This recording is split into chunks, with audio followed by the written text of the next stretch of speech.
everyone, and welcome back to Farmside, the show where we go into the science and education behind farming. I'm Emily Stein, and today we're continuing our discussion about integrated pest management within entomology, weed science, and plant pathology. And today, Jeff, Nevin, and Bob are answering the question of, is IPM sustainable?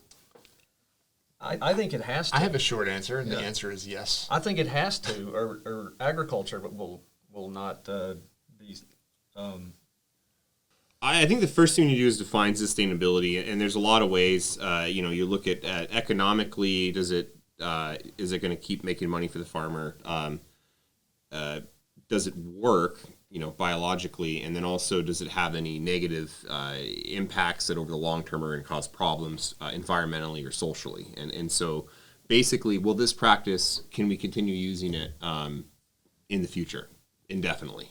And I think that's the question. And so I'll let everyone answer whether or not IPM is something that we can keep on doing.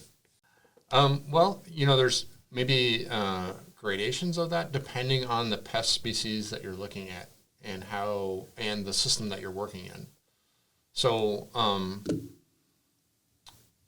its beginning, from its origin, at least for insect integrated pest management, the focus has always been on a lot of the origin was based on biological control and trying to integrate biological control into other control tools, tactics, and strategies, and then incorporating economics into that. So, for certain pests, you can design management systems that you might use things like conservation biocontrol or different strategies that you might use in the field that result in possibly more land conservation, less fuel use, reduction in pesticide or herbicide in the case of weeds, that would achieve some of those what might be considered environmental sustainable goals, but then also simultaneously achieve reduction in input is a reduction in cost, which makes it more sustainable from an economic standpoint. That's not possible for every pest and every weed and every pathogen. So the question is IPM sustainable? It can be. When optimized, when everything can be optimized, and also kind of pulling back some of the previous episode comments I had about once we do the science, you got the foundations of a pest species ecologically, biologically. You've got a suite of tools that you can have diverse modes of actions or compile that or add that to different strategies at the same time, so integrating all those together. Growers do that anyway. So you can do all the research, and then ultimately at the end of the day, is if the tool, the scouting tool or method of sampling or determining whether or not you have a problem, if it isn't convenient, it's not going to be adopted. It's not going to be used. Sure. But so, every year they decide which field they're going to use for this or which variety they're going to use. To me, they are doing integrated pest management that way because of what it works. But aspects of it, at least. Yeah, right. Yeah. So, yes, I think it's sustainable and will continue to be. Depending on how you define IPM for weeds or integrated weed management, the answer is no. But it depends. And the reason I talked about this in the weed science episode is so integrated weed management is just doing a bunch of different things to control weeds. And classically, the definition is to reduce herbicide use. But what that's led to is basically you do a bunch of stuff and then you rely on only a single herbicide or maybe two herbicides. And that actually narrows the selection pressure for resistance to develop to those herbicides within the weed populations. And you end up losing those herbicides. And so if the goal of IPM is to reduce herbicide usage, I almost would say it's not sustainable.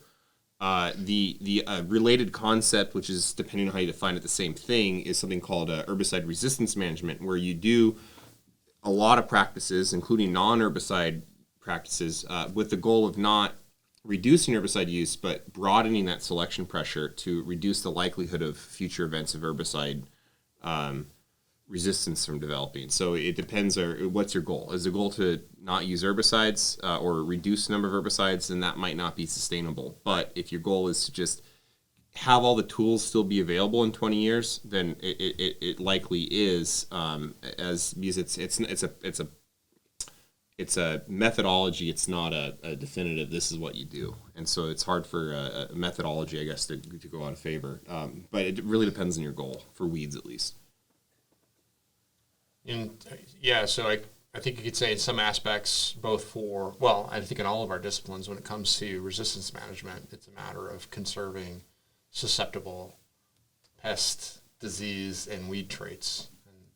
Or the chemicals or whatever we're trying to recover or keep those going too. And one of the, I guess, other differences too, because a lot of this has to do with resistance, is with I know I can't speak for the disciplines, but a lot of times whether or not that resistance trait is going to be a problem indefinitely has to do with fitness cost with it. And at least for a lot of weed situations, there's not a fitness cost. So if resistance develops, it might be there forever within that population. It's not going away. Yeah, whereas in some insect populations, there are fitness costs related to whether or not they can adapt to a certain and they're always going to be changing. Trait. Can't mess with Mother Nature. Yeah, resistance happens. It's just a matter of, can you slow it down enough? Right. In my mind, the whole idea of this integrated management, whether it's for reducing your pesticide use or just resisting costs, it's basically just trying to, from our standpoint, we're trying to figure out ways to help a farmer, I guess, be sustainable or manage that pest or be productive. But, if a farmer thinks in the concept of IPM, I think what they're doing is they're just thinking long term. They're thinking more strategically. It's not just decision to decision to decision. It's trying to broaden out the longevity of making decisions. And I think that's probably the most beneficial thing. And I think you could say that really it's more, well, at least in some cases, depending on the commodity, it's more than the farmer that needs to have that long-term buy-in for IPM adoption or some of these practices, whatever they might be, to be executed in the practice. Whether it's the co-op, the agriculturalist, the farmer that's growing it, probably less so the consumer, but we do make decisions. I mean, farmers do have to make decisions depending on the commodity. Thinking about apples and some of the diseases in apples and how the look of an apple can determine its marketability is driven by consumers. Or dryable beans. Nightshade can actually stain the beans pink, and then you won't buy them because who wants a pink Great Northern bean? I also say one problem with IPM is with each of us is we tend to research that in our own silos, and so we're only considering the disease of interest or the pest of interest. And with a farmer, it's much more difficult because they're considering everything, and so we kind of do research in a silo, and that doesn't help farmers unless they're literally managing a pest within a silo. It all has to be within their budget, Yeah, I was going to say it's a good thing we have faculty with extension appointments. Yeah, and that gives at least a little bit of playroom between us to share time and space together in terms of talking about different management concepts. At least when I present, I'm presenting with you guys many so one of us so I do learn a little bit about weed science. Maybe sometimes you learn a bit about entomology when we're sharing our presentations together, but there are opportunities, at least in places like ours, where we have shared workspaces to come up with ideas maybe that are a little more integrated than would otherwise be. Break down some silos a little. There's a lot more discussion to be had about IPM and its sustainability. So to jump in on this conversation, subscribe to our channel, find us on Twitter at the Farm Sci-Ed, or visit our website at farmsci-ed.com for transcripts and other episodes. Have a good one.